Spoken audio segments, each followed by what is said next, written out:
Bueno, ahora, como eso va a ser un video, yo quiero que no se me paren y quiero firmar a mis entrevistadores. A ver, digan alguna cosa, jóvenes. ¿Para qué me hicieron esta entrevista? A ver, ¿para qué me hicieron la entrevista? ¿Cómo se llaman? ¿A dónde van a ir? ¿Qué opinan? Las damas primero. Bueno, mi nombre es Lady Picón, el de mi compañero es Pablo Álvarez, somos parte del grupo de investigación en educación popular y procesos comunitarios Enraizando UN, y quisimos entrevistar a Germán porque pues nuestra ponencia girará en torno a algo que creemos que es un aporte que hace dimensión educativa, y pues Germán Mariño frente a la etnografía acción participativa. Entonces, pues por eso quisimos hacer la entrevista. No me diga que no lo dejó sin nada que decir. No le creo. Invente alguna vaina, mano. No, pues también veníamos leyendo a Germán sobre su experiencia educativa popular, y creo que en particular yo, pues ya había estado un poco más cercana a Germán, pero pues yo sí tenía mucho la expectativa de poder preguntarle mucho sobre ese proceso de diálogo cultural, sobre la apuesta o la propuesta de etnografía acción participativa, y nada, seguirle aportando como a la experiencia del grupo de investigación también y en los procesos organizativos y comunitarios de los que hacemos parte. Bueno, pues muchas gracias, sobre todo porque me ponen a pensar cada vez que hacen preguntas difíciles. Listo. Bueno, entonces, este tema que nos convoca resulta muy interesante porque es como el encuentro de tres grandes paradigmas. Es, por un lado, la investigación acción participativa, por otro lado, la investigación etnográfica, y todo eso dentro de la matriz de la educación popular. Entonces, ¿cómo surge eso? Yo creo que surge, como muchas cosas en estos trotes, como sin querer queriendo. Mi primer encuentro con la etnografía es a través del trabajo de Paulo Freire, pero es sin querer queriendo porque Paulo Freire nunca habla de etnografía. Él hace etnografía, pero no habla. O sea, no es un concepto que esté explícito. ¿Cuándo hace etnografía? Cuando él comienza en su primera época, después no lo volvió a hacer, a indagar el universo problemático y el universo vocabulario para hacer los programas de alfabetización. Entonces eso implica como desdoblarse, como ponerse en los zapatos del otro, y para poder tener un punto de vista, digamos, mucho más simétrico, y con eso construye pues las oraciones generadoras y arma todos los diálogos culturales. Yo había tenido la fortuna de ser partícipe del primer curso que se dictó en Colombia sobre Paulo Freire, de puro chiripazo. Yo estudiaba ingeniería electrónica, pero tenía una novia en trabajo social. No, mentiras, amigas. Y fui a caer allá, Ali Casira y yo a Bosco Pinto de todo ese curso. A partir de eso, yo ubiqué a Freire y comencé a leerlo. E hice mi primer trabajo de Freire en una vereda de Boyacá, como una especie de campamento universitario de la Javeriana, que se llamaba Mongua. Estuvimos allí, entre otras cosas, con Eduardo Pizarro. Por no sé qué factores eso nunca funcionó, pero alcanzamos a hacer la primera codificación. Y codificamos la palabra chicha, porque el curita estaba construyendo un exabrupto que era en una vereda perdida del municipio, hacer una gran construcción, una gran iglesia, y la hacían básicamente con bazares donde lo que se vendía era chicha. Entonces esta era un poco la idea, donde nosotros lo hubiéramos implementado, nos hubieran sacado a sombrerazos, porque eso era ir contra el cura, ¿sí? No sé por qué razón no se pudo hacer, pero fue la primera experiencia. Eso implicó hacer de alguna manera una indagación sobre la problemática que estaba viviendo la comunidad campesina, donde eventualmente alfabetizaríamos. Con esa misma inercia, con ese mismo bagaje, vengo a Bogotá a trabajar con el padre Nicoló, que trabajaba con gamines, y entonces hago una cartilla para los gamines. Claro, no era fácil porque el freire que conocimos era un freire muy influenciado por todo un discurso humanista y por todo el existencialismo cristiano. Y entonces la mitad de las fichas de cultura que él llamaba eran fichas existencialistas. El hombre que se humaniza relacionándose con el mundo, pero el hombre en esa relación hace cultura. Era un discurso así de Jasper y todo el rollo que no permitía fácilmente bajarse a ver cómo diablos se hacía el trabajo de indagación para construir una cartilla. Pero bueno, un poquito por la intuición y a partir de los marcos que obviamente sí daba. Entonces comienzo a hacer un trabajo con los gamines. Aquí casualmente, porque estamos haciendo otro trabajo, tengo la cartilla de los gamines, que fue hecha quién sabe cuántos años hace, pero miren lo linda. Por ejemplo, la letra A, porque empezábamos por las vocales, era gallada, porque gallada es la unidad nuclear básica en que se juntan los niños para poder sobrevivir en la calle. Hoy día está extrapolada y todo el mundo habla de gallada. El segundo era el repele, que eran las sobras que le daban en los restaurantes, y con eso trabajábamos la E. La O la trabajábamos con bobo. Bobo no es el bobo, el niño retardado, sino es el reloj, porque da vueltas y vueltas y vueltas como un bobo, pero además porque es muy fácil de robar. Entonces el limpia para la I y la luna para los espejos de los carros. Y así trabajábamos todo el rollo.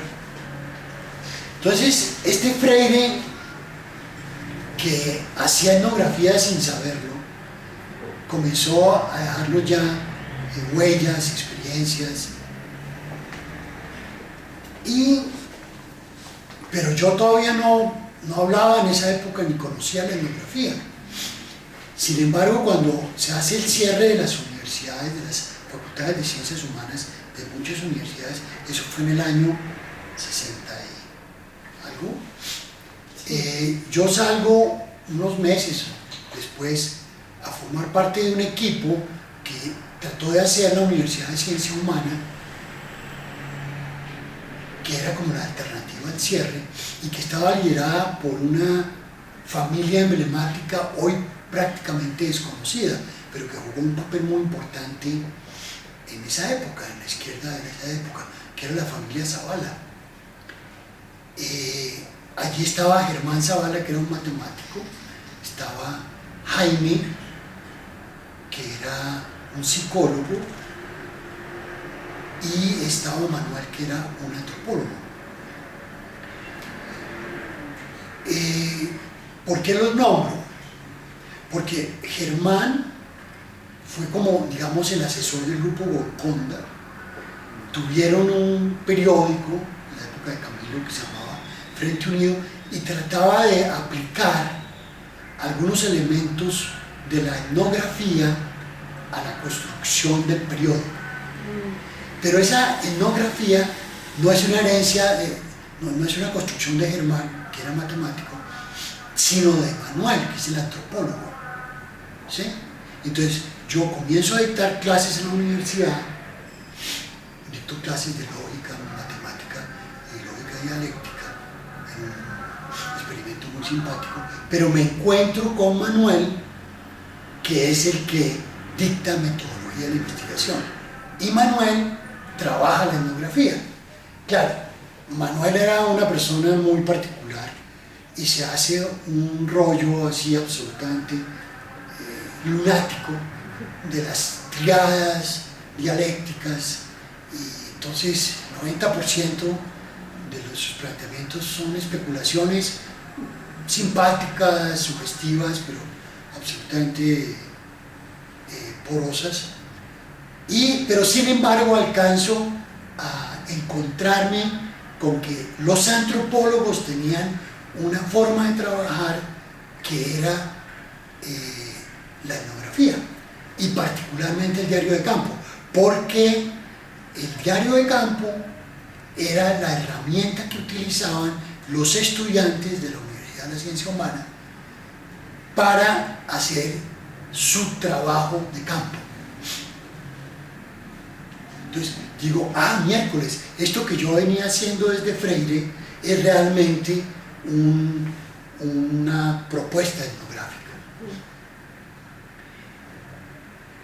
Bien, después llegó a Nicaragua, y en Nicaragua a la cruzada de alfabetización, y allí hay un despelote gigantesco. Esto era un país muy atrasado, muy ruralizado, donde había 4 millones de habitantes y había 1 millón de analfabetas, ¿sí? Fundamentalmente campesinos. Y nosotros, pues, no teníamos, el equipo que llega nunca había tenido una campaña masiva. Nosotros teníamos experiencias en campañas micro, en los barrios. Y esto de trabajar con un país era un problema. Entonces hicimos una campaña piloto, donde sacamos las 5 primeras unidades de la cartilla y regamos grupos en diferentes lados de Nicaragua. Creo que esa es una de las lecturas que eventualmente, si no la han hecho, valdría la pena, que es el diario de campo en la cruzada de la Federación de Nicaragua. Está en mi página web. Bueno, ahora, lo único que conocíamos de diarios realmente completos era el diario del Che, pero el diario del Che era un producto acabado, pero nunca el Che decía cómo había usado, ni cómo había procesado, ni nada. Entonces nos servía, pero no nos servía para nada. Sin embargo, era un referente de que por ahí podría ser la cosa. Y a todos los muchachos del grupo piloto, que debían ser como unos 40, los mandamos a hacer diarios. Como Nicaragua es un país tan pequeño, al principio nosotros teníamos la oportunidad, el equipo que estaba en la coordinación nacional, de asistir semanal o quincenalmente a hacer el análisis y el procesamiento de los diarios. Era, por ejemplo, como ir de aquí a Fusagasugá. Había unos que estaban en la misma Managua. Había unos más lejanos, pero usted podía recorrer a Nicaragua en carro en 4 horas. Sin embargo, los ritmos con que trabajábamos eran salvajes, nosotros trabajábamos 14 horas diarias. Entonces, poco a poco, lo único que pudimos decirles a los muchachos es: mándenos los diarios. Mándenos y los procesamos. Y comenzamos a hacer el procesamiento muy intuitivamente, que básicamente era una categorización de la información. Es crear categorías, es sistematizar esa información a través de la generación de categorías que íbamos puliendo y que íbamos complementando. En el primer diario aparecían unas, en el segundo aparecían unas nuevas, en las siguientes algunas de las antiguas se subsumían en unas más generales, en fin. Pero llegamos a tener una información absolutamente maravillosa. Por ejemplo, nosotros descubrimos algo que a posteriori parece una imbecilidad, que es que se le iban a necesitar anteojos, ¿sí? Y los anteojos no estaban presupuestados. Y resulta que una cartilla puede valer $1, pero un anteojo puede valer 3. Entonces fue a hacer grandes campañas masivas, digamos, por ejemplo en Estados Unidos, para conseguir los marcos. Otra cosa eran los lentes y las medidas y en fin, ¿no? Esa es otra historia que van a encontrar en mi escrito sobre los diarios de campo de Nicaragua. Pero poder alertar a la coordinación de la campaña que iba a necesitar un presupuesto que no tenía era maravilloso. Otro gran descubrimiento fue el problema con las lámparas Coleman. Las lámparas Coleman eran una donación de los sindicatos suecos y se habían venido en barco, entonces se demoraban un curvo de tiempo. Y resulta que sí, a los muchachos no podían enseñar en el campo sino en las noches y no había luz, entonces le daban una lámpara. Pero entonces, si usted no manejaba bien la lámpara, le fundía el caparazón, la caperuza, no sé cómo se llama, en 10 minutos. Y sí, podía tener un repuesto, pero no 2 ni 3. Entonces comenzamos a decir, no, mire, enseñar a manejar una lámpara Coleman es tan importante como enseñar a manejar la cartilla. Cositas de ese estilo. Fue maravilloso lo que hicimos en Nicaragua. Bueno, yo llego a Nicaragua y ya tengo un bagaje de lo que podría ser una herramienta fundamental del enfoque etnográfico, que era la inserción y la inserción plasmada en los diarios de campo y el procesamiento de los diarios de campo. Con eso llego yo a Colombia otra vez a ver qué cosas se pueden hacer. Y claro, en ese periodo se vive todo lo que es la crisis del paradigma socialista. Entonces, todas las utopías y todas las certezas se resquebrajan. Entonces, este rollo de Gómez, del proletariado, comienza, y de la burguesía, comienza a desdibujarse, lo mismo que el mismo socialismo, con todas las denuncias a lo que fue el socialismo real. Y nos encontramos entonces con el sector informal de la economía, nos encontramos con lo que hoy día se denominarían los sectores subalternos, comienzan a aparecer otros actores como los indígenas, como las mujeres, comienzan a aparecer organizaciones distintas a las sindicales, como los movimientos sociales, en fin. Entonces esto había que aprenderlo todo de nuevo, casi como un antropólogo que se mete en unas islas por allá perdidas en el Pacífico, como Malinowski, y tiene que ver cómo es que se organiza esa comunidad. O aquí, Richard Matov, cómo diablos es que están los códigos, los armagos, ¿sí? Así nos pasaba a nosotros. Nos encontramos con un universo completamente diferente. Entonces, en ese panorama, yo me lanzo a trabajar los movimientos cívicos y fundamentalmente los paros cívicos. Y mi trabajo, primero, es el paro cívico de San Bernardo del Viento, en un pueblito muy azotado después por los paramilitares. Hacen un paro y yo comienzo a hacer no una etnografía, sino lo que hoy día se llamaría una recuperación histórica. Una recuperación histórica donde, por ejemplo, se evidencia cómo en un paro cívico hay una alianza de todos los sectores sociales, de los ricos y de los pobres. Está el carnicero, que es el más rico del pueblo, pero también está el médico y también está el chofer del bus y la señora de la plaza de mercado.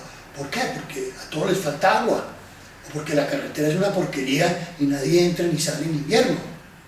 Entonces, comienza uno a descubrir que allí hay unas alianzas absolutamente novedosas y hay, por ejemplo, unos objetivos de lucha que son el Estado, que ya no es la burguesía ni el patrón, sino que es el Estado, por ejemplo.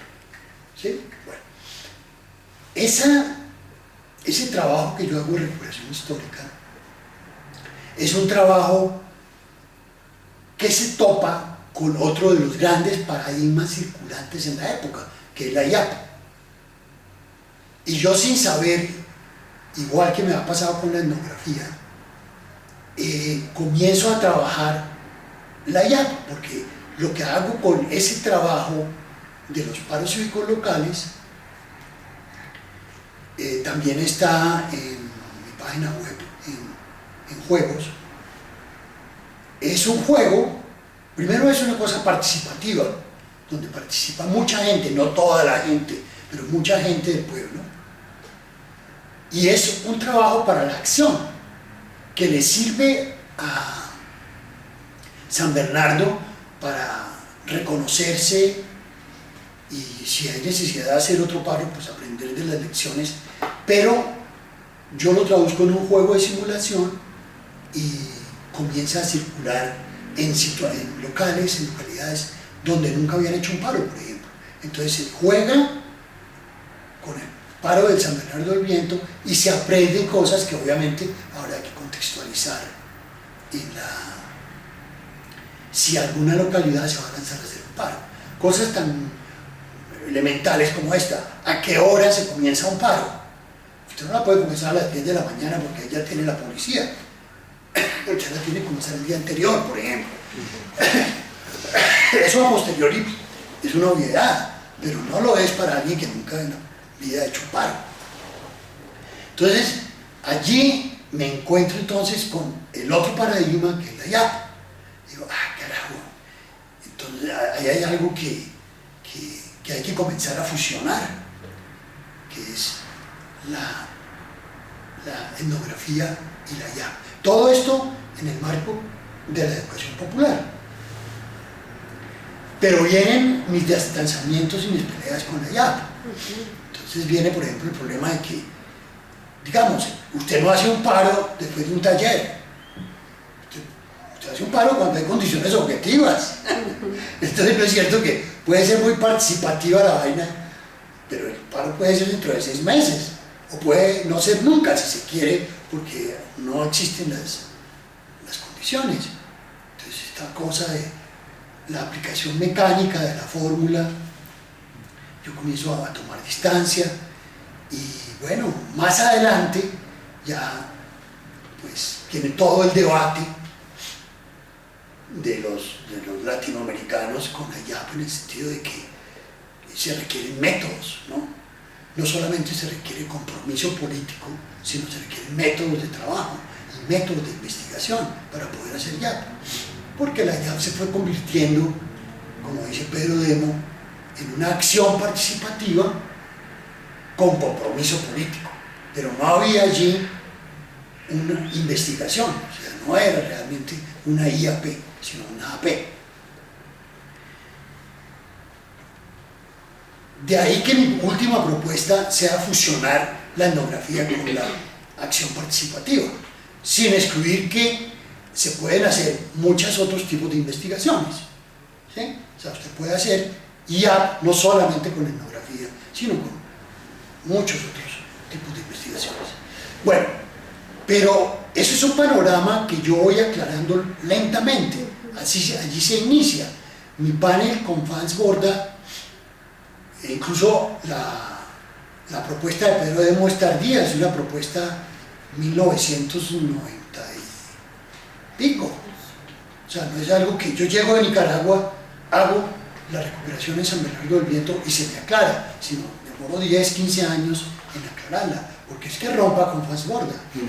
A ver lo que le puede costar. Lo estigmatizan rápido, ¿no? Eso era como romper con Lenin hace no sé cuántos años. Esto era una vaina jodida. Yo hago ya una serie de investigaciones etnográficas, unas más cercanas a la IAP que otras, pero que ya son claramente, deliberadamente etnográficas. Quizás mi trabajo emblemático es el trabajo de la recuperación de las formas de operar la aritmética de los adultos analfabetas. ¿Sí? Entonces, uno de mis campos de trabajo ha sido la alfabetización. Me encuentro que las matemáticas es un desastre, que la deserción es muy alta, y yo comienzo a decir, no, pero aquí ¿qué pasa? Si uno ve los niños en los semáforos haciendo cuentas y ve las señoras en las plazas de mercado o los campesinos haciendo cuentas divinamente, nunca se equivocan, las hacen a altas velocidades y no saben escribir, y obviamente, ¿qué es lo que sucede ahí? Entonces comienzo a indagar que ellos poseen unos procedimientos, unos algoritmos distintos a los nuestros, y comienzo yo, pero que tienen una gran falencia, que es la falta de escritura. Entonces yo creo recupero el algoritmo y creo una escritura, pero una escritura que recupera el algoritmo, que tiene en cuenta los procedimientos que ellos utilizan. Allí yo hago una experiencia muy grande, como nadie es profeta en su tierra, y como aquí yo era pues muy contestatario, pues a mí no me paran bolas aquí para una campaña masiva, pero en El Salvador, post-conflicto, yo logro hacer una cosa, y en alguna época en el Ecuador, que hay un gobierno progresista, también. O sea, yo me lanzo, esta experiencia mía de matemáticas se hace masivamente en El Salvador y en el Ecuador. Un fracaso terrible, porque usted no puede pretender que una innovación tan sofisticada la pueda masificar aceleradamente. Esto es un lío, porque eso es cambiarle la mentalidad a todos los alfabetizadores y a todos los coordinadores de la alfabetización, que son los maestros clásicos, que han enseñado de otra manera. Esto fue terrible. Pero bueno, de todos modos, era un intento de que una investigación etnográfica se volviera acción, que tuviera un impacto sobre. En ese sentido, seguía en la línea de articular etnografía con investigación-acción. No te recuerdo en el tiempo necesariamente si se da antes o paralelo el trabajo en las plazas de mercado. Ya es un trabajo muy académico, yo comienzo a dictar clases en un posgrado en una universidad, y entonces aquí ya me toca hacer un esfuerzo por, digamos, escribir y hacerle una metalectura a mi trabajo, ¿sí? Hacemos un trabajo muy lindo en 5 plazas de mercado de Bogotá, que curiosamente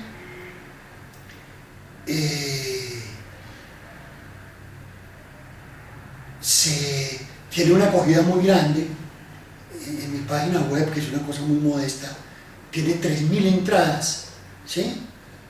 Y porque muchos profesores que dictan metodología de investigación en diferentes universidades y en diferentes carreras, pues no encuentran ejemplos concretos. Lo que encuentran siempre son efectos, son productos. Entonces, el producto, digamos, con víctimas del conflicto armado, aquí está en los resultados, pero el proceso no está. Y yo allí hago un esfuerzo muy grande por explicitar paso a paso qué es lo que hacemos, cómo lo hacemos, en fin, y por eso resulta muy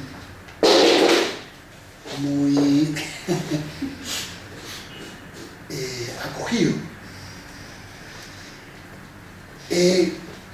Finalmente, lo último que yo, bueno, ahí ya digamos que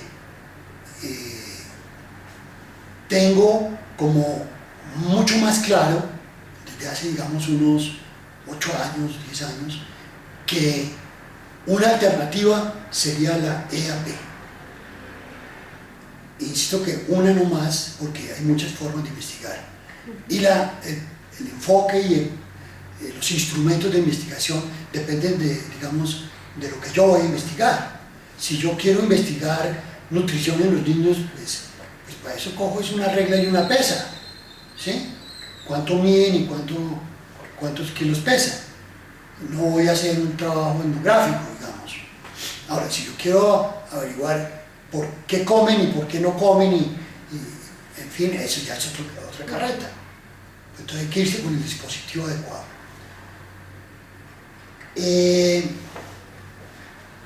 Claro, hay mucha gente que, no mucha, muy poca, digamos.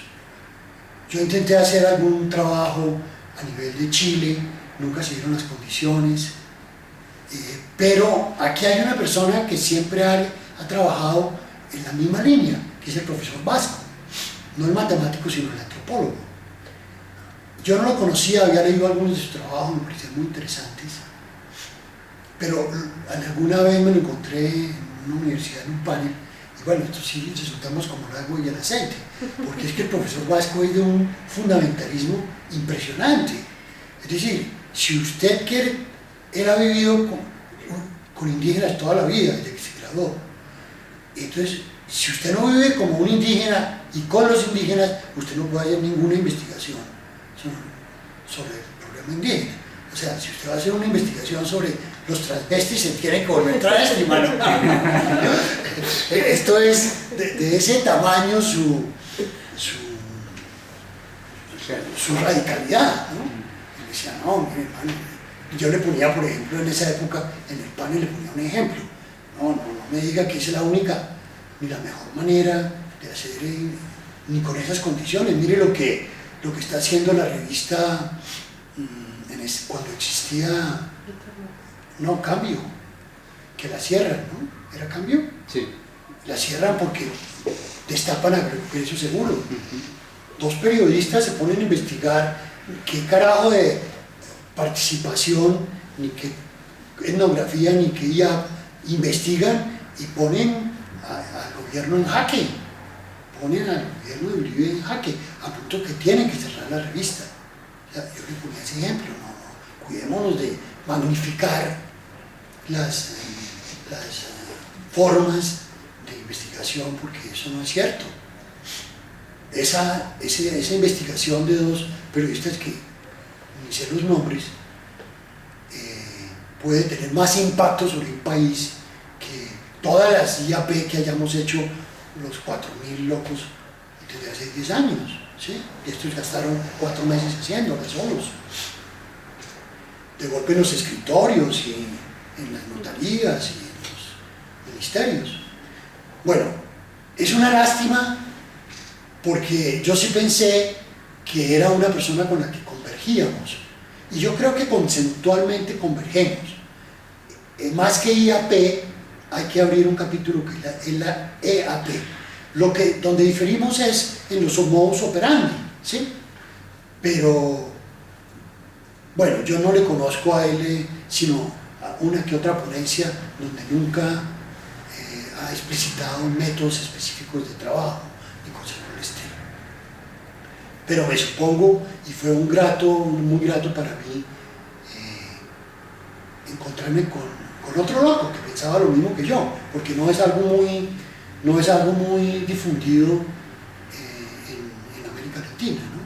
Sigue habiendo mucha etnografía, no sé, aquí Elsie Rowell en México, Verónica Edwards en Chile, hicieron mucha etnografía sobre la escuela, sobre el campo educativo. Elsie Rowell con el marco gramsciano, entonces uno decía, pero miércoles, una etnografía tan amarrada ya a una filosofía como la de Gramsci, yo no sé hasta dónde es tan fácil de llevar a cabo. Verónica Edwards, cerca a la educación popular, muy cerca, pero eran etnografías. Nunca ellas, yo no digo que no conocieran, pero nunca se acercaron a la IAP. Y sí, los otros eran informantes, como en el estilo clásico, y la información servía para publicar y llevar a algún congreso, y si eventualmente más adelante o si se podía usar, muy interesante, y si no, pues se cumplía y se votaba en esa misma cosa.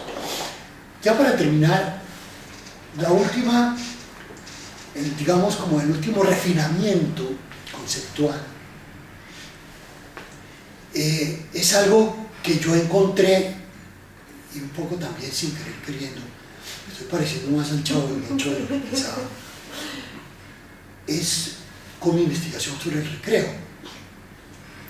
Nosotros hicimos una investigación con 3 escuelas, colegios de Bogotá, ¿sí? Y la hicimos con la participación de los maestros sobre los recreos. ¿Qué pasaba en un recreo? Eso es hermoso porque en un recreo, pues por ejemplo, se da el bullying, ¿sí?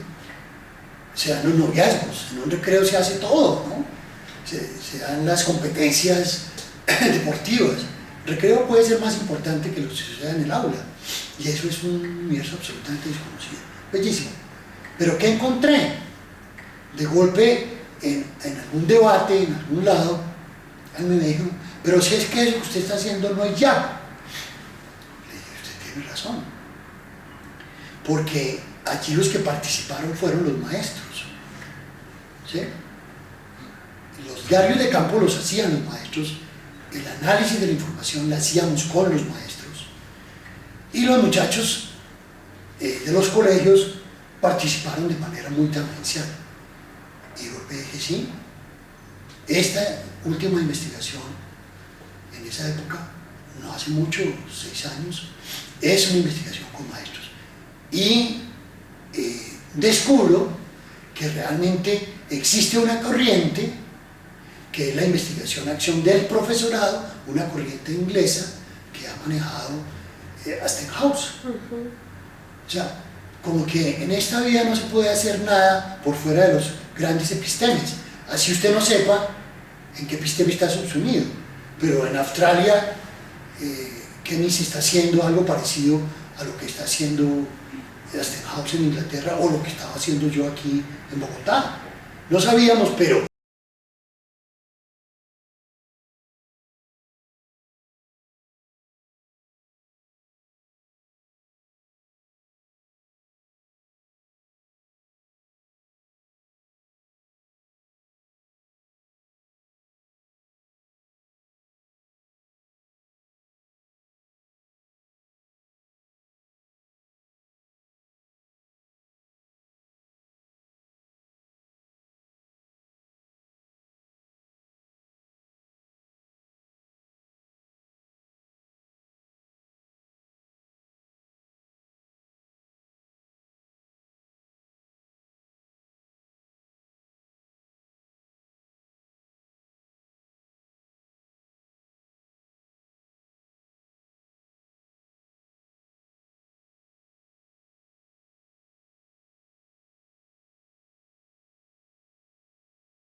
encontrarse con cualquier cosa era terriblemente complicado, tenía que viajar al extranjero, es decir, aquí conseguir un libro hecho en México, fuera de los grandes titulares, o sea, todo este rollo, digamos, marginal, donde luego que podía estar cocinándose en lo que podría ser una fusión de jazz y etnografía alternativa, pues eso era imposible.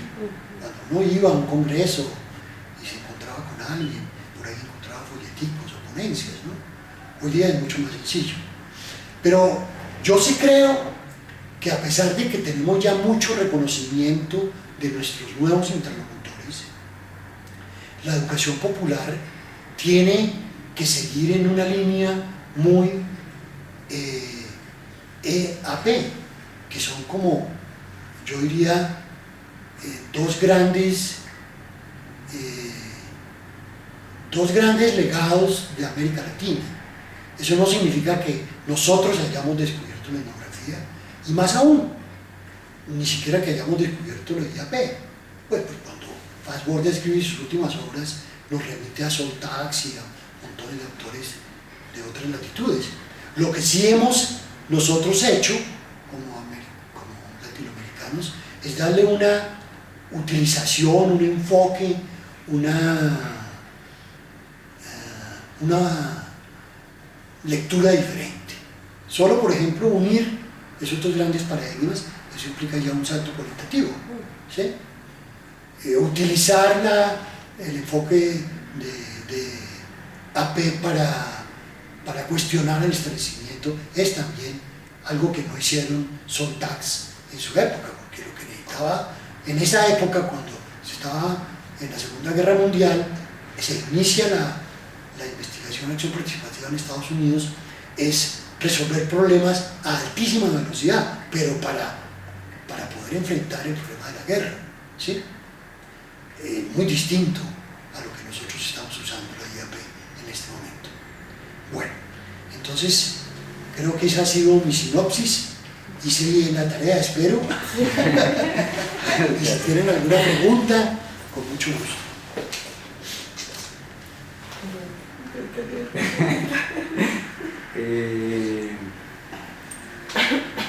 No, yo quisiera comenzar, pues sí traíamos unas preguntas de pronto de lo que habíamos revisado, leído, pero cuando estuvimos preparando la ponencia en particular pues teníamos como la ruta, ¿no? de lo que íbamos a hacer en la ponencia, y en la ponencia encontramos como un vacío grande, que es precisamente donde Germán menciona que encontraba también los vacíos revisando de pronto los diarios de campo o los productos en los que ahora, sí, digamos, el ejemplo que usted nos colocaba de los procesos de memoria, uno no encuentra de pronto tanto cómo se llega, o sea, el proceso de cómo llegar a la publicación, sino le entregan a uno la publicación.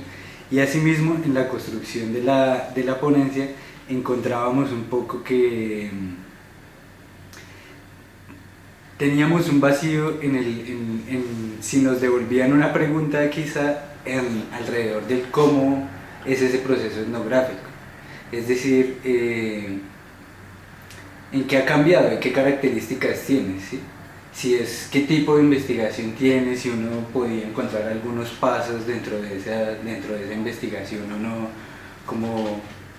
como esa característica de cómo se caracteriza ese proceso etnográfico en particular de la acción participativa. También eso nos lo preguntábamos porque nosotros entendíamos también que en el proceso de pronto que había vivido Germán o que habían vivido Dimensión Educativa los educadores populares, la investigación acción participativa también vino como una respuesta a esas investigaciones que se distanciaban de pronto de los procesos sociales, de los procesos comunitarios e intentaban conectarse más con la realidad o con las transformaciones sociales. Y la investigación acción participativa había surgido también por eso, como por una etnografía distante de la realidad y más ligada a la academia, y que no respetaba o no consideraba a su interlocutor como un interlocutor, sino como un mero informante.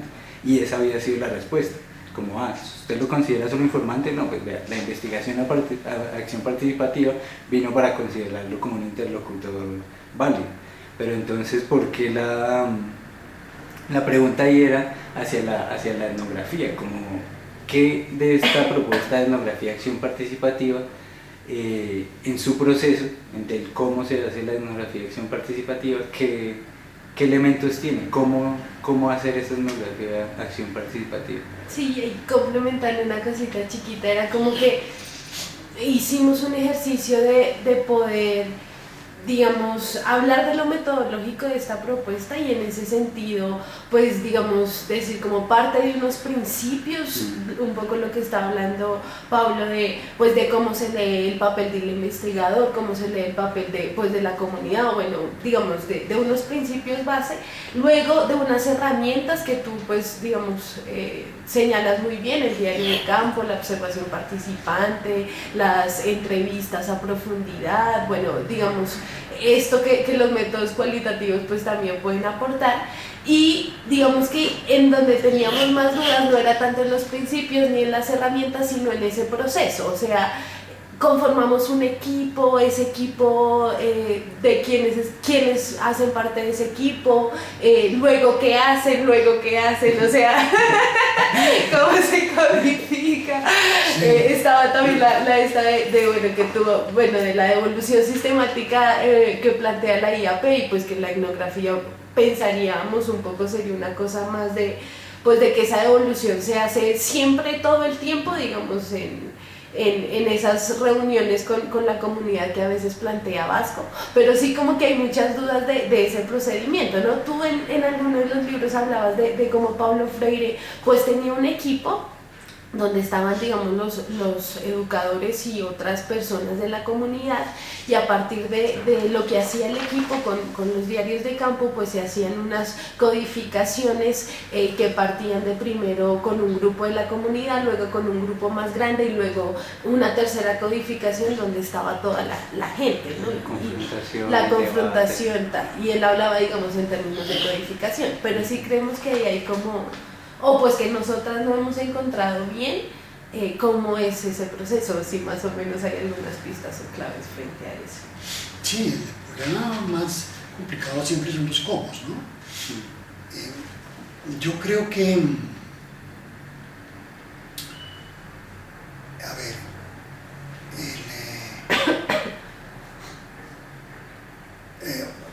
ustedes han hecho alusión al cómo y a quiénes, ¿sí? Creo que, bueno, el quiénes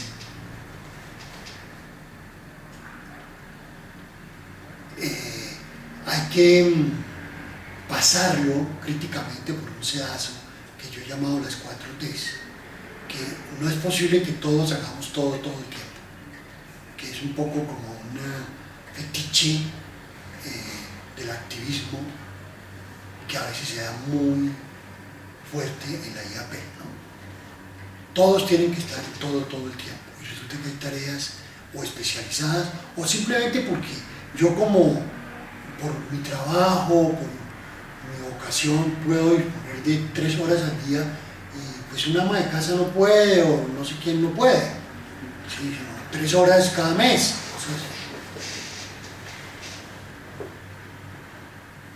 Lo que sí hay que hacer es eso que tú llamabas, Lady, la devolución sistemática, que es una idea maravillosa de Franz Borda, que la abandonó. Él la abandona. Su primera propuesta antes de la IAP casi no se conoce. Yo tengo por ahí un mimeografiado, porque en esa época existía un mimeógrafo.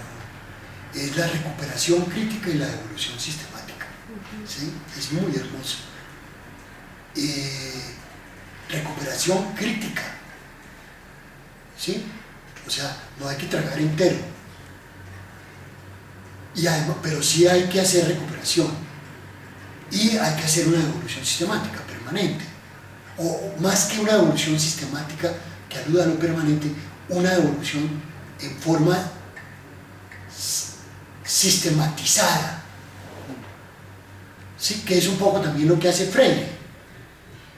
No es que me tenga que reunir cada 8 días con la gente, ni primero con un grupito chiquito, después con uno grande, cosa que puede darse o que tiene que darse en muchos momentos, sino que esa información tiene que ser sistemática. O sea, si yo tengo muchos elementos sueltos, los tengo que amarrar y podérselos presentar de forma globalizada, como una totalidad. Bueno, entonces, ¿quién es? Para que eso sea legítimo, creo que hay que matizarlo mucho, ¿sí? Yo les daba el caso de la recuperación de los paros cívicos locales en San Bernardo del Viento. Ahí participaron unas 40 personas, el cura párroco, el médico, el alcalde, no sé, los maestros, estudiantes, tenderos. Pero esto era un pueblito de nada. Trate de hacer esto en comunidades más grandes, entonces tiene que alquilar un estadio de fútbol, hermano, porque si no, ¿cómo hace? ¿Sí? Entonces, eso por el lado de quiénes participan, cuántos participan. Y por el otro lado está la acción que, como les mencionaba, no es inmediata y no es mecánica, sino depende de montones de variables, ¿sí? Yo hice un programa, la evaluación de un programa de microempresarios que había salido malísima, porque todo lo que les habían enseñado a los tenderos no lo ponían en práctica. Y yo dije, ¿esto por qué salió tan malo? Venga a ver. No, resulta que ellos decían, pues sí lo vamos a hacer, pero cuando tengamos plata. ¿Y cuándo tienen plata? No, pues en enero, porque no había sido bueno. Si le hacen la evaluación en octubre, pues ¿cómo diablos iban a comprar una vitrina? O nada, no podían, ¿sí? Entonces, una estrechez. Hay que tener mucho cuidado, pues, con esa aplicación mecánica de las siglas. Pero el problema fundamental sigue siendo el cómo, ¿no? Sí, yo creo que donde más claramente se ve el cómo es en mi obra del diario del campo en la Cruzada de Protección de Nicaragua. O sea, ahí voy, por ejemplo, listando los problemas que aparecen en los diarios. Que no tuvimos la llave para abrir el salón. Que una señora trajo 3 niños y entonces se pusieron a recochar en la clase y a llorar y no pudimos hacer clase. Y entonces ese listado absolutamente disperso se va viendo en el trabajo cómo se vuelve, por ejemplo, cajones. Entonces en un cajón están los obstáculos, digamos, operativos. Pero hay otro cajón que es el problema didáctico y hay otro cajón que es el problema de seguridad y el otro que es el problema político y el otro que es el problema no sé qué. Entonces usted va comenzando a abrir y a organizar esa información que al principio es absolutamente caótica. Ahí se ve muy bien. Y eso me lleva a plantear algo que puede sonar muy raro. Y es que este trabajo de procesar la información etnográfica tiene mucho que ver con lo que en este momento estamos llamando la sistematización, ¿sí? O sea, sistematizar información. En mi web colgué hace unos 3 meses un trabajo que realicé que se llama Sistematizando a partir de entrevistas. Entonces yo muestro cómo yo entrevisto como unas 15 personas en diferentes momentos y cómo la información que me van dando me va haciendo cambiar todo mi índice. Entonces yo parto de un índice X y termino con un índice Y que tiene cosas comunes con el inicial pero muy distintas con el inicial también. O sea, este proceso de sistematizar, o sea, cómo se sistematiza información, tiene que ver mucho con cómo se categoriza. Bueno, esa es una pista pues para el cómo. Yo tengo un trabajo, en el trabajo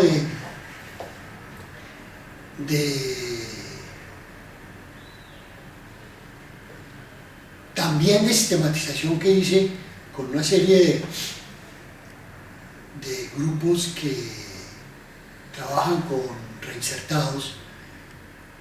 Yo explico cómo se hizo la sistematización Y al explicar cómo se hizo la sistematización, explico cómo se hizo la categorización, que es también otra herramienta de trabajo. ¿Sí? Ahora, mapas un poco más amplios que la simple categorización, que es central, que es el corazón. Claro, usted le puede sacar punta y puede hablar entonces de categorías y subcategorías y montones de cosas. Tengo también un trabajo muy interesante donde yo hago un análisis crítico de cómo se hacen las sistematizaciones.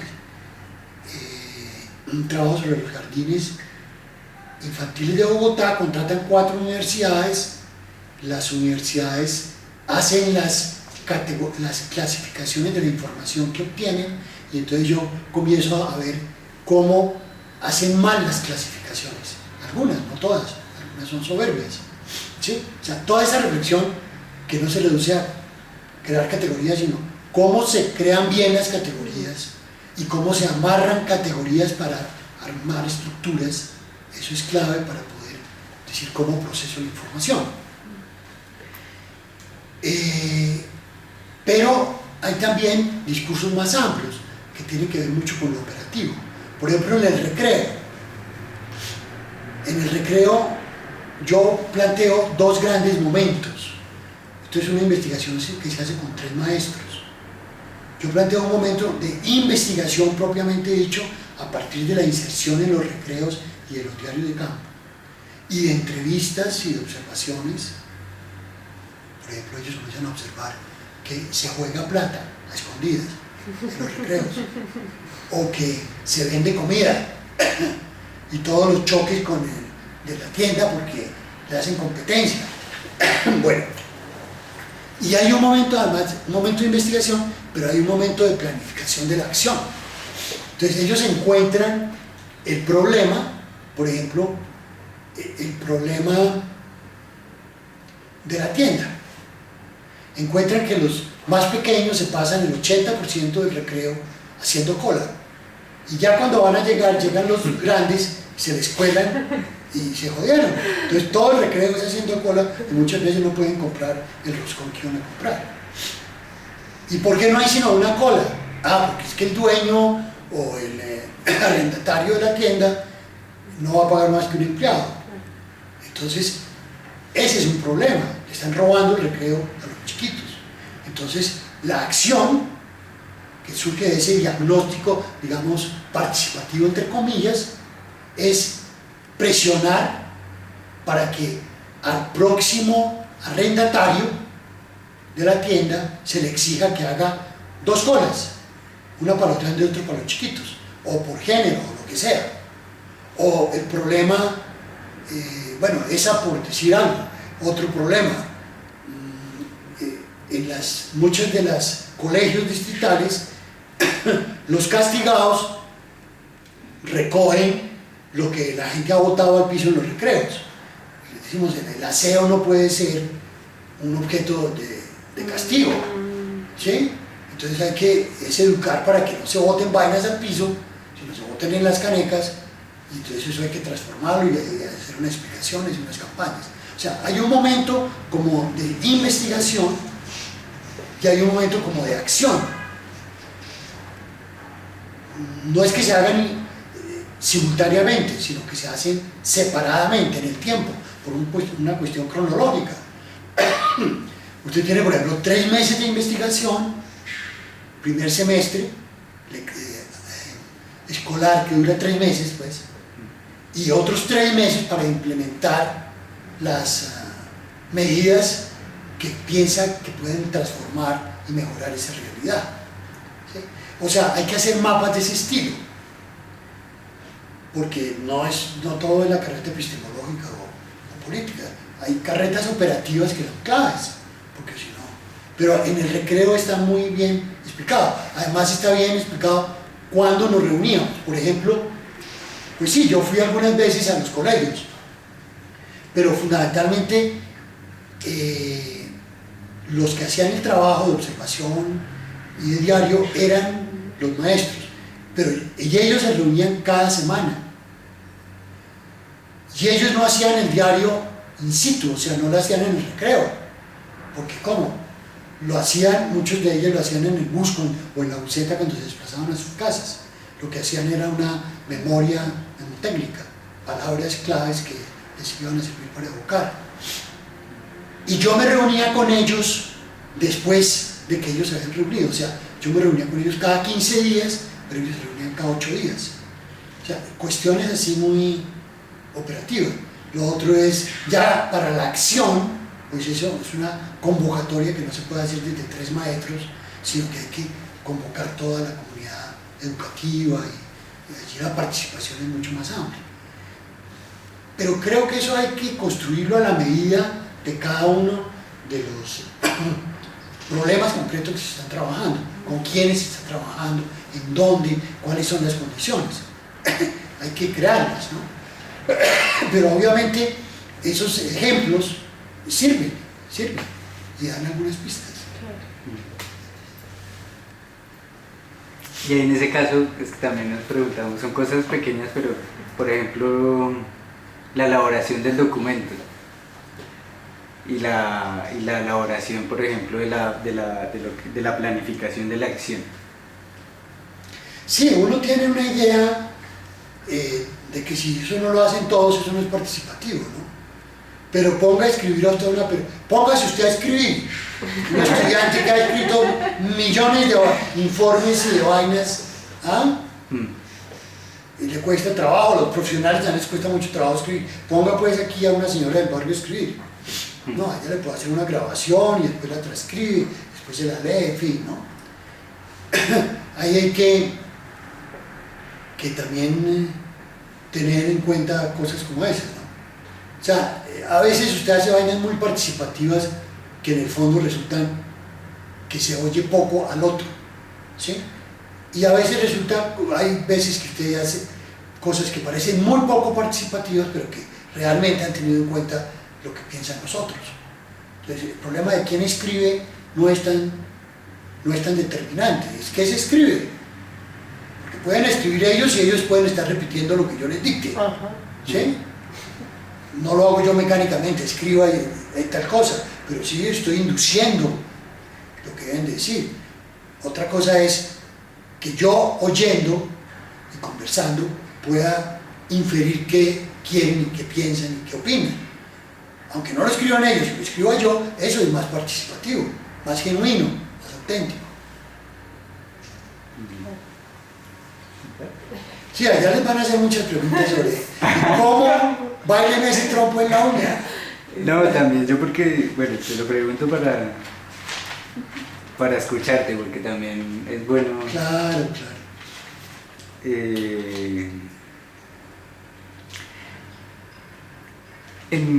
Una preguntita más, en ese escuchar al otro, pues las herramientas de la etnografía, pues del escuchar y de tenerlo como un interlocutor, ¿no? Las herramientas de la etnografía que mencionábamos, pues era como observación, las entrevistas, diario de campo. Sin embargo, en los textos que estuvimos revisando de Germán, habían otros como la semiología, la ontogénesis, la iconografía. Sí. Esas otras herramientas se enmarcan también de pronto dentro de lo que podría llamarse etnografía, o cómo se entienden, o qué opinas ahí frente a esa. Bueno, yo creo que la iconografía debe ser una disciplina distinta a la etnografía, pero está muy concatenada, ¿no? Toda la simbología que hay, claro. No sé, desde la forma de vestir, la forma de bailar, hasta las pinturas, forma de adornar las casas, en fin. Eso da mucha información, ¿no? O sea, llega a una casa popular y de golpe encuentra en la mitad de la sala entronizado a Sagrado Corazón de Jesús. Eso ya habla mucho. Hoy día con la avalancha de los cristianos no sé qué cosa va a encontrar, pero toda esa iconografía religiosa es sumamente revelante de lo que está pensando, de lo que está sintiendo una persona.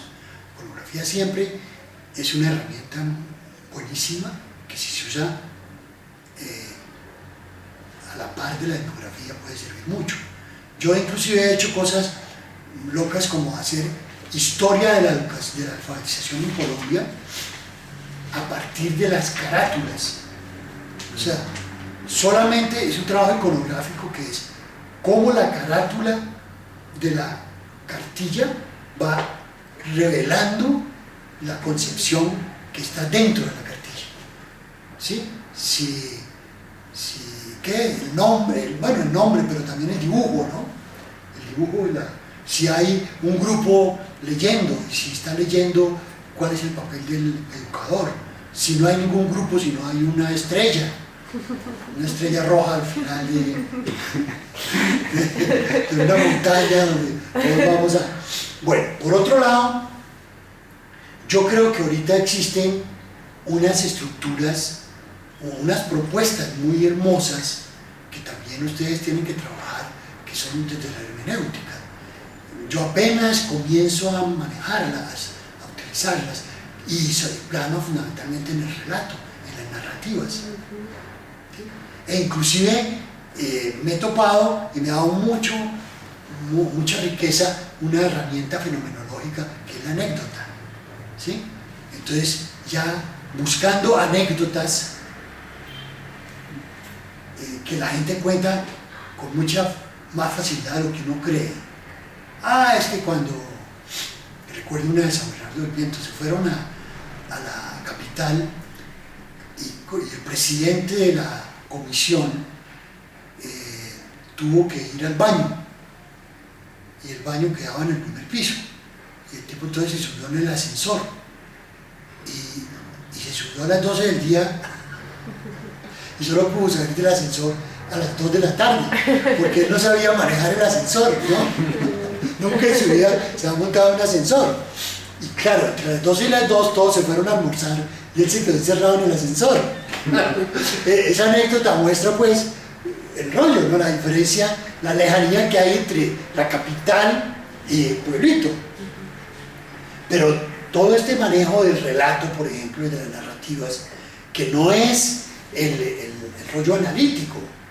Cuando usted comienza a pedirle a la gente que haga análisis causales y contextuales y todo lo que nos han enseñado a hacer, pues ahí la gente no da pie con bola. Pero cuando usted le dice que le cuente, que le relate, que le narre, sea cierto o sea falso, pero para él es verosímil, y usted comienza a hacer el análisis de esa información que graba y transcribe o simplemente escucha, ya comienza a obtener una cantidad de lecturas que antes no tenía. Y eso es una herramienta de la hermenéutica que estuvo en la fenomenología, que estuvieron arrinconadas, es decir, todo lo que no era un enfoque dialéctico o estructuralista en su época, pues eso no servía para nada, Foucaultiano ahorita. Entonces van arrinconando horizontes y perspectivas valiosísimas, hemos arrinconado, ¿no? Despreciando otras estrategias, ¿no? Yo creo que a la etnografía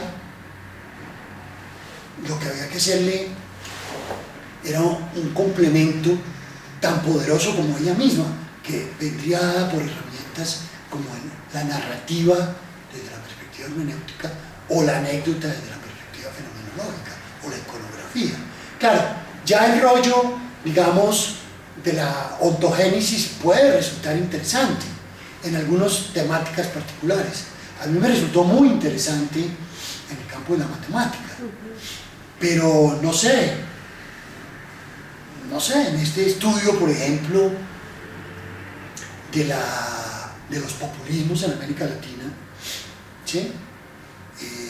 Hacer reconstrucciones históricas y comparativas podría ser muy interesante. ¿Quién fue Perón? ¿Quién fue Hitler? ¿Quién es Uribe? ¿Cómo funciona? ¿Cómo saca 7 millones de votos? ¿No? Cosas de ese estilo. Sí, y yo no me atrevería inclusive a decir que lo que hay que hacer es una CAE, o sea, una investigación cualitativa, acción participativa. No, porque dejo por fuera lo cuantitativo, y lo cuantitativo también es muy importante. es una investigación integral. Yo llegué hasta la etnografía, comienzo a decir, oiga, esta vaina de la hermenéutica tiene cosas sugestivas, oigan esto de la iconografía, esto de la filmonología, pero ustedes son los jodidos. Ya a ustedes les toca, claro, como nosotros ya hemos andado harto camino, les dejamos el resto que es más complicado. Por ejemplo, les decimos, existe la hermenéutica. Nosotros nunca nos dijeron eso. Los dos profesores de hermenéutica que había en la Nacional andaban con la cabeza agachada, porque no eran marxistas, ¿sí? Pero entonces hoy día ya es distinta la cosa. Hoy día los que andan con la cabeza agachada son los marxistas.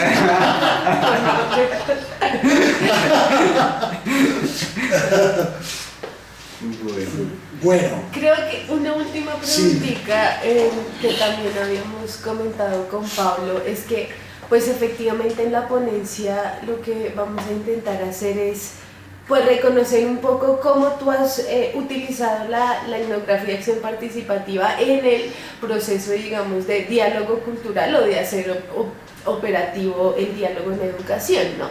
Y entonces, pues ahí, digamos, también, pues porque obviamente hay un interés como, pues, personas que están trabajando en la educación popular, pues también va a haber una parte de la ponencia donde vamos a decir, bueno, la etnografía de acción participativa es un pasito para todo lo que significa el diálogo en educación. Oiga, pero me leyeron mejor de lo que yo leí. Claro, claro. Eso que estás planteando es súper importante. Es decir, finalmente, la etnografía es una herramienta, un enfoque, ahí también hay un debate, sí, para poder construir un interlocutor, ¿no? Sí. ¿Sí? Reconocer un interlocutor, que es indispensable para poder dialogar. Ajá. Si nosotros no conocemos la mentalidad, si no conocemos los sentimientos, los amores y los odios de nuestro interlocutor, pues no podemos dialogar con él. Entonces es el camino para implementar el diálogo, que es lo que yo planteo, no lo planteé aquí, pero ustedes sí me lo hacen recordar en el caso de mi autobiografía intelectual, la necesidad de la etnografía para poder construir un diálogo. Ajá.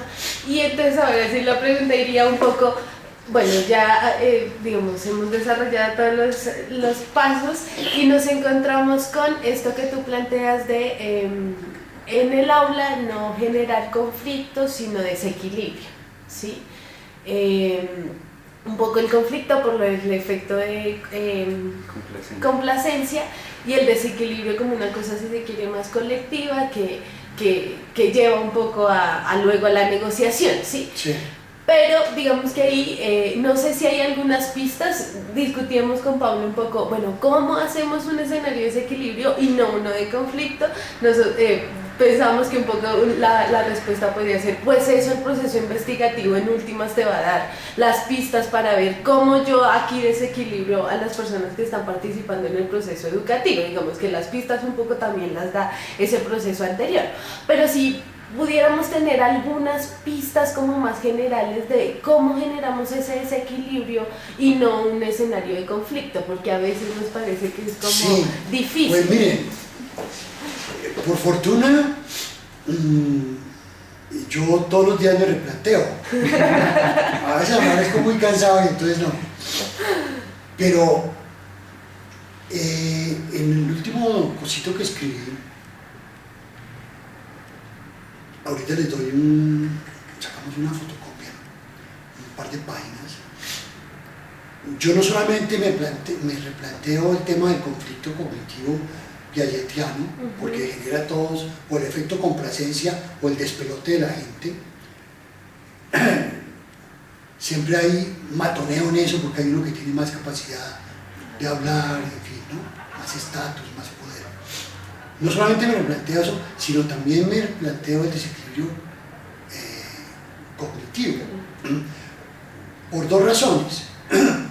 Primero, porque acuérdense ustedes, hace muchos años hablamos de diálogo de saberes y dimos cuenta de que esa es una inercia moderna, porque está todo referido a la cabeza, a lo cognitivo, al saber.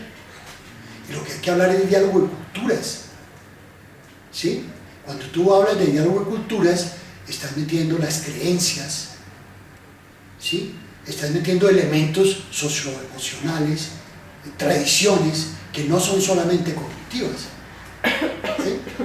Entonces, desequilibrio cognitivo nos mete en el rollo piagetiano, que el hombre es cabeza y el hombre no es solo cabeza. Está pues Maturana, por decir algo, con todo el rollo emocional, y está pues todo el planteamiento cultural, ¿sí? Por un lado.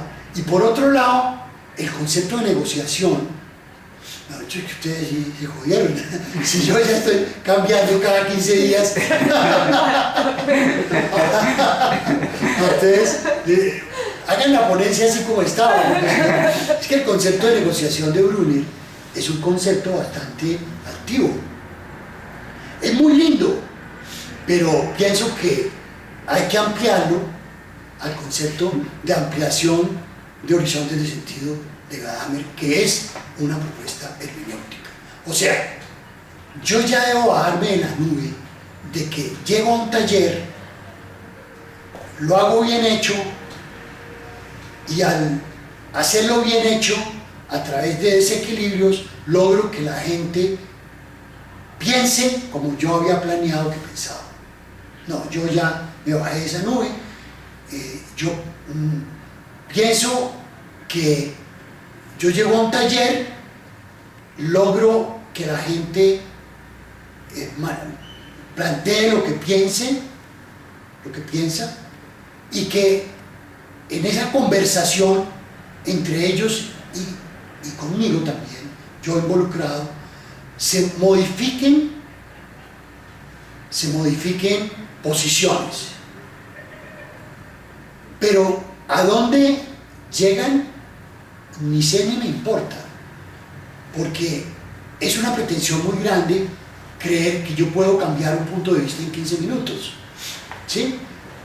Si la gente cambia en algo, eso ya es importante. El ejemplo que les voy a dar ahorita es muy lindo. Lo terminé de escribir la semana pasada.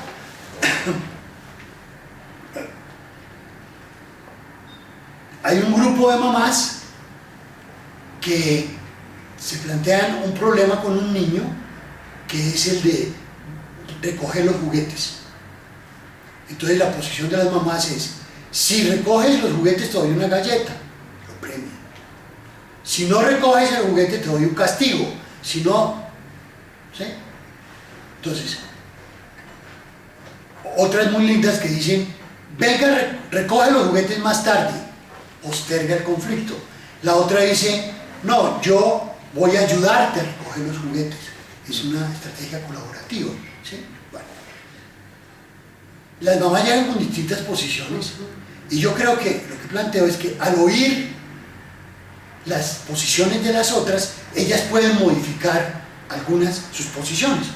Y dice: mierda, esto de darle solamente premios al chino para que haga las vainas, me puede salir el tiro por la culata. Puedo usarlo en algunas veces, pero no en todas. Pero por ejemplo, la estrategia colaborativa puede ablandarlo y puede ser bueno. O sea, el punto de llegada depende mucho de las personas, ¿sí? Y yo no voy a decir que hay una estrategia mejor que otra. Yo voy a decir que hay distintas estrategias, no voy a caer en el relativismo cultural tampoco, y que las implicaciones de las distintas estrategias podrían ser estas. Ahorita le doy una galleta, pero cuando sea adolescente y me pida un celular y yo no tengo plata para comprar un celular, entonces me jodí, ¿sí? O sea, en primer lugar hay que cambiar la categoría de diálogo de saberes por diálogo de culturas. Y en segundo lugar hay que cambiar el concepto de negociación por algo más bondadoso, que es la ampliación del horizonte. y dejarlo ahí. Yo le amplío su horizonte, le amplío a las madres el horizonte de posibilidades de cómo trabajar el problema de recoger los juguetes. Pero no necesariamente negocio con ellas unas fórmulas particulares para recoger los juguetes. O sea, eso me parece que es una ilusión pedagógica. ¿Sí? O sea, miren cómo hay que ir afinando y hay que ir reconstruyendo las cosas. Y claro, eso hay que meterle reflexión, pero también como mucha reflexión a la práctica. Comenzar uno a decir, esto que le estoy contando es un taller que viví en Santa Marta, en uno de los trabajos que estoy haciendo. Pero yo, ¿qué estoy haciendo aquí? Entonces yo voy a decir, aquí lo que hay que es, si no recoges los juguetes, te jodiste, digo yo eso. ¿Acaso puedo abrogarme yo ese derecho?